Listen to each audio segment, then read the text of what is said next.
Fala, eu sou o Rafa. Estamos começando mais um Giro Grana, acho que é o Giro Grana número 5. A ideia desses vídeos é fazer comentários sobre o que está acontecendo na economia, o que está acontecendo no mundo e no Brasil, não necessariamente só sobre investimentos, mas eu sempre trago um comentário voltado ao mundo dos investimentos, o que a gente pode fazer, o que a gente pode tirar de lição com essas notícias. Vamos falar sobre a Selic, o Bitcoin, a era pós-iPhone. Eu tenho uma tese muito interessante sobre o iPhone e algumas outras notícias mais. Vamos começar com a primeira. O Trump antecipa anúncio e fala em acordo completo e abrangente com Reino Unido. Olha que interessante que aconteceu. Se você está acompanhando o mercado, ou caso você não esteja acompanhando, pelo menos aqui no Giro Grana, toda semana a gente tem falado sobre essas tarifas do Trump. O que acontece com essas tarifas? Eu falei lá no início que ele estava jogando uma cartada para receber algo em troca. Todos os países têm seus determinados impostos e eles cobram dos Estados Unidos X tarifa. O que os Estados Unidos fez? Fez a tabela da reciprocidade, colocou impostos para todos os países. E aí, o que eu acho estranho é que as pessoas ficaram todas assustadas. Nossa, agora os Estados Unidos está cobrando imposto, o Trump não é liberal, o Trump é isso, o Trump é aquilo. Ele está retribuindo o que as outras pessoas fazem. Qual que é o grande ponto, qual que é a grande questão disso? E aqui a gente começa a talvez encaminhar para que isso seja verdade, pelo menos essa teoria que eu tenho. O Trump está fazendo isso como moeda de troca. Ele quer que todos os outros países obedeçam às regras dele. Aí ele vai fazendo um por um. Obviamente que com os países que têm relevância, ele não vai sentar com o Brasil para negociar, porque o Brasil é irrelevante. Talvez em alguns produtos do agro, mas ele está negociando com a China, com o Reino Unido, a Alemanha, já começou a negociar com a Rússia. Então ele está fazendo isso com países que têm uma relevância não somente de produção, mas estratégica por o que ele quer. O Canadá ele já começou a fazer isso. Então ele está conseguindo essa moeda de troca, mesmo que eles digam que os Estados Unidos têm sido pressionados por investidores para fechar acordos e apaziguar sua guerra tarifária. Mas isso é óbvio que vai acontecer. Desde o início, eu já acreditava que seria isso que realmente aconteceria. E aí ele fazendo essa negociação, ele consegue abrir mercado com todos os países. É o famoso bode na sala. Ele colocou um bode na sala, e aí todo mundo está reclamando do bode ao invés de reclamar de outras questões. Ele vai retirar o bode e vai falar, então tá, então agora a gente vai sentar aqui e vamos negociar. Ele vai conseguir o que ele quer. No peso da balança, os Estados Unidos vai sair altamente favorecido.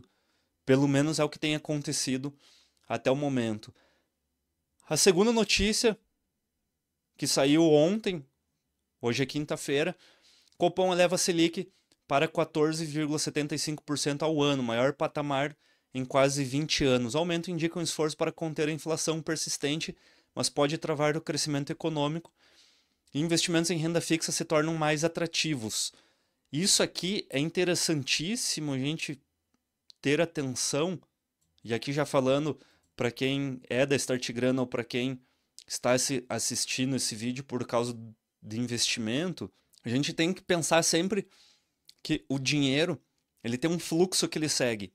E esse fluxo, geralmente, o mercado, de uma forma especulativa a curto prazo e de forma de investimento a longo prazo, ele vai girando, ele é cíclico. Já dei exemplos parecido com uma roda gigante. Às vezes a pessoa fala, passou a oportunidade. É como se fosse uma roda gigante. A oportunidade passou, mas em algum momento ela retorna. Como nós temos esses ciclos e o investidor ele está buscando aonde tem maior chance dele ter um rendimento de uma forma mais segura, ele migra para a renda fixa. O que acontece? Quando nós chegarmos no topo e o mercado, o Banco Central começar a assinar com uma queda de juros, vai haver uma migração da renda fixa, porque vai entender que a renda fixa vai diminuir e vai retornar para a renda variável, bolsa e afins. Qual que é o movimento que a gente faz? E dentro da Start Grana a gente tem a teoria da antecipação. Se você não conhece a Start Grana, pode clicar no link da descrição aqui ou no QR Code que está na tela. Agora eu sei que eu tenho que apontar para lá. O que acontece? Essa migração, esse movimento, apesar de ser lento, ele vai haver em algum momento, e nós temos que nos antecipar. Então, ao meu ver, pelo menos, nós estamos em um momento ideal para migrar da renda fixa para a renda variável, obedecendo a regra que a gente tem na Start Grana de 50% de um lado e 50% para o outro. É hora de começar a pesar essa balança para ela ficar mais forte na renda variável para a gente conseguir colher o fruto quando começar a vir essa alta. Eu não acredito que a renda, a Selic, ela vá passar de 14,75. Apesar que falar que não acredita em algo no Brasil é muito difícil, é muito complexo, porque aqui tudo pode acontecer. Porém, estamos chegando já num nível de saturação. Eu acredito que não vai subir, talvez bata os 15, mas a gente já está aí na maior alta, maior patamar dos últimos 20 anos, então é um valor bastante expressivo. Eu acredito que nas próximas reuniões venha esse 14,75 para começar a queda, até porque ano que vem é um ano eleitoreiro, o governo precisa dar respostas, mesmo que seja na força.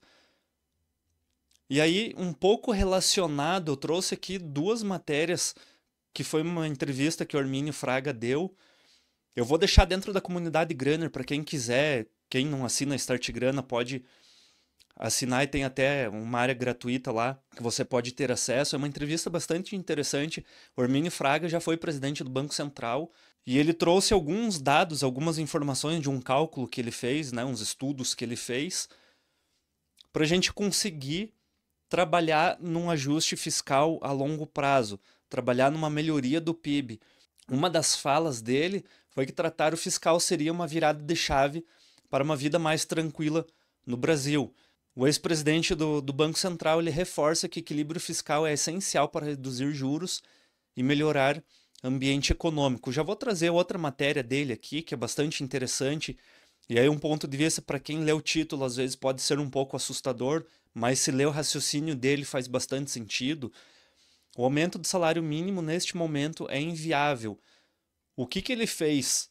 A tese dele é baseada que conforme você vai subindo o salário mínimo acima da inflação, hoje a gente tem 2,5% acima da inflação, tem toda uma cadeia junto, ou seja, a Previdência vai subindo, o INSS vai subindo, tudo vai aumentando e vai se transformar numa bola de neve. Então, ele recomendou de travar o salário 6 meses, ou seja, ter um ganho somente baseado na inflação. Não é que não vai ter aumento, ele vai ser travado o aumento somente na inflação, não vai aumentar acima disso, que ao meu ver é bastante justo num período econômico que nós vivemos, para lá na frente você revisar, você consegue ter uma queda em percentual em relação ao PIB.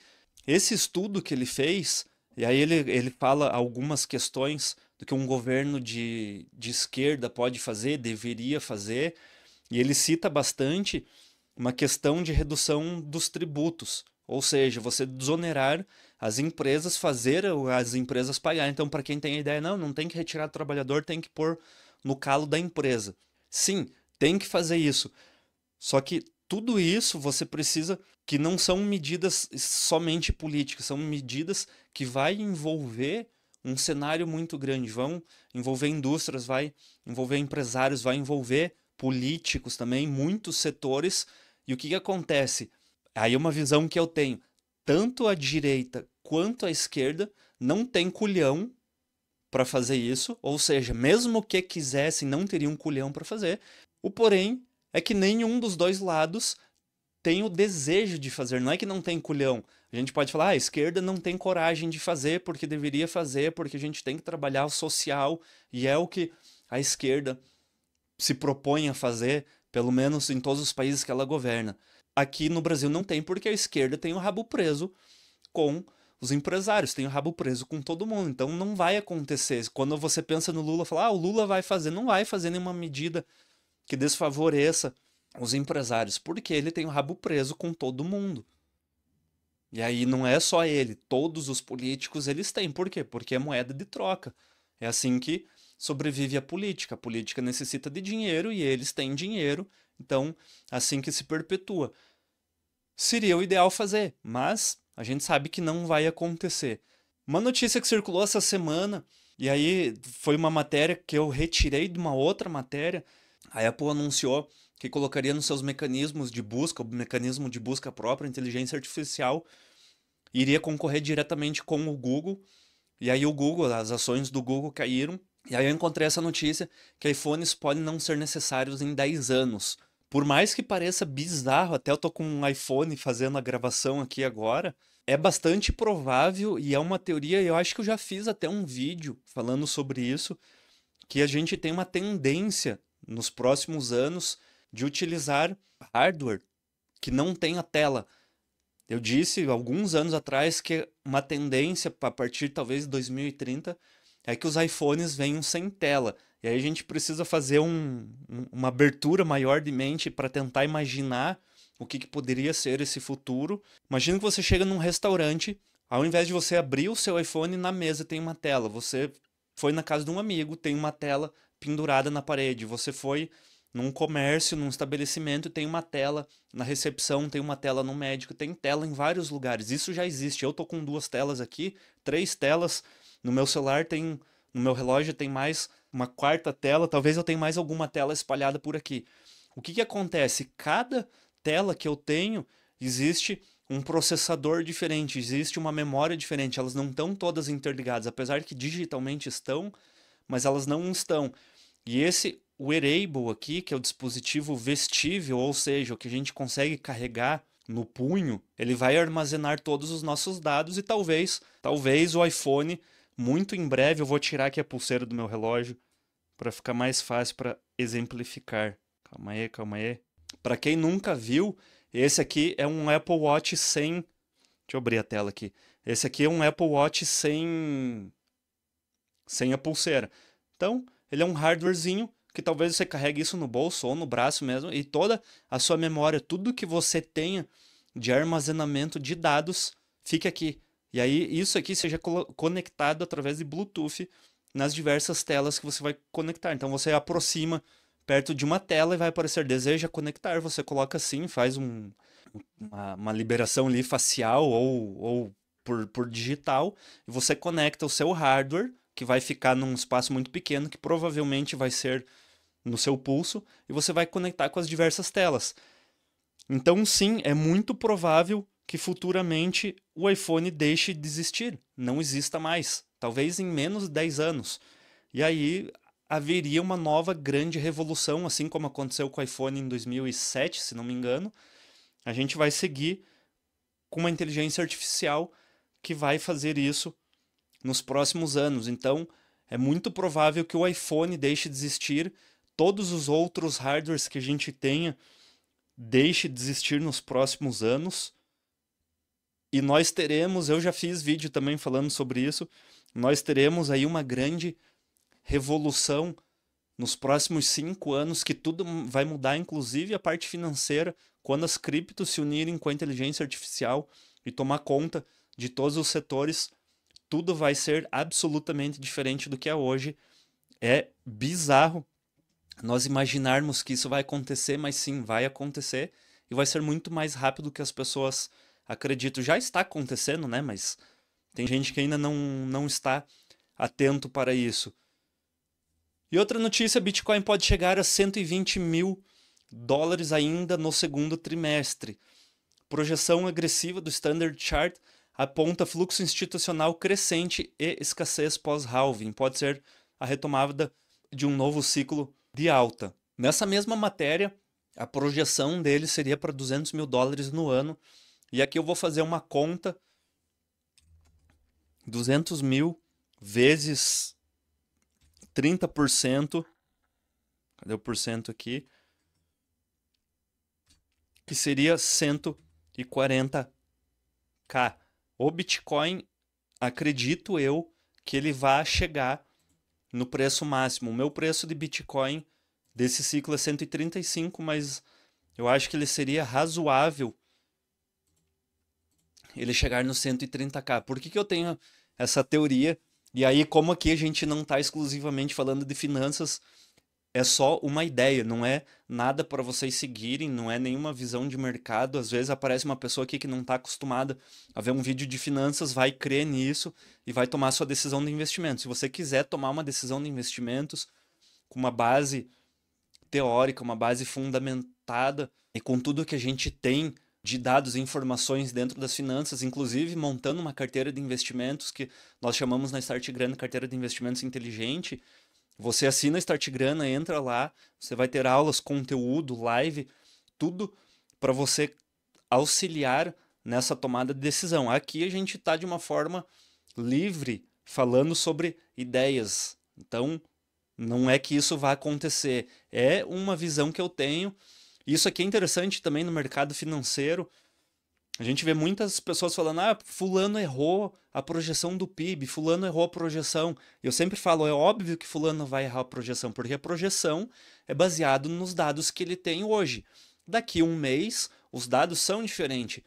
Esses números, eles vão mudar. Você não pode falar que a bolsa vai chegar em 200 mil pontos em dezembro, e aí em novembro a bolsa está a 90 mil pontos e continuar falando, não, ela vai chegar. Você vai ajustando a sua projeção conforme as coisas forem acontecendo. A minha projeção hoje, em maio de 2025, é que o topo do ciclo vai ser 140 mil dólares. Se nós chegarmos a 140, eu tenho outra projeção. Eu tenho os dados no gráfico que eu já mostrei lá na Start Grana, projeção um pouco mais otimista, uma projeção um pouco menos otimista. Hoje,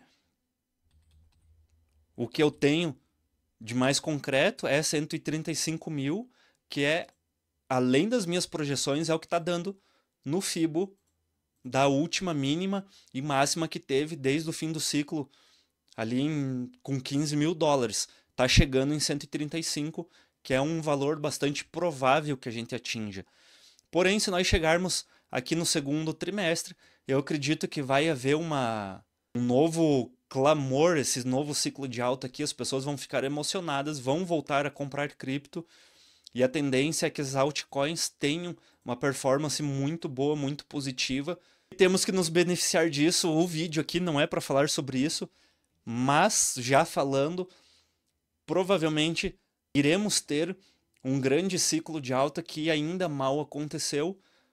A notícia triste é que vai se encerrar ainda nesse ano, porque nós temos a teoria da antecipação, os 800 dias do halving, para quem entende um pouco como funcionam as criptos, vai acontecer em fevereiro de 2026. Então acredito que a alta aí a gente tenha para surfar até mais ou menos outubro, novembro desse ano.